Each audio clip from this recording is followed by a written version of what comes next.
Hey YouTube, this is Recipe Smart Fan 62. With it being summer and it's hot, we all want a cool treat to have every so often.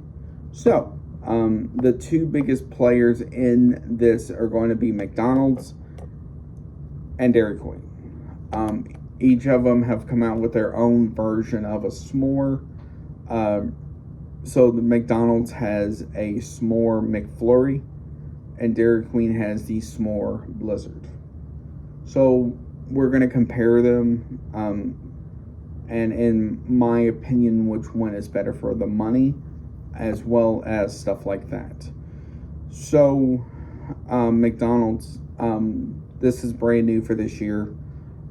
Price, first of all, price is going to vary depending on the store, as well as some locations. So keep that in mind with this.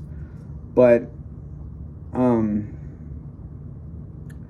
a small is going to be around like $3.50-ish to $4, where the regular, which is the medium, which is going to be around $4.50 to $5, give or take.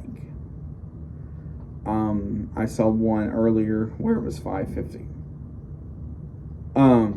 Now, for Dairy Queen, a medium s'more Blizzard is around $6. Again, that may vary depending on the store, so keep that in mind. Now, they are similar on how they are presented.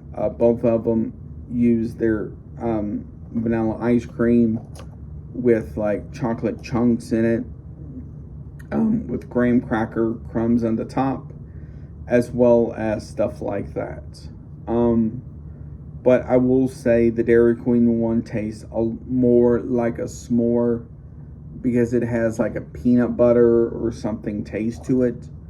I'm not quite entirely sure what it is, but it tastes more like a s'more than the McDonald's does. The McDonald's one still tastes pretty good for what you get, but it doesn't have that s'more taste. It's still good, but I love McDonald's, but I would prefer the Dairy Queen one over the McDonald's one. So in the comments below, tell me, have you tried any of those? If so, which one is your favorite? McDonald's s'more Blizzard or McFlurry versus the Dairy Queen s'more Blizzard?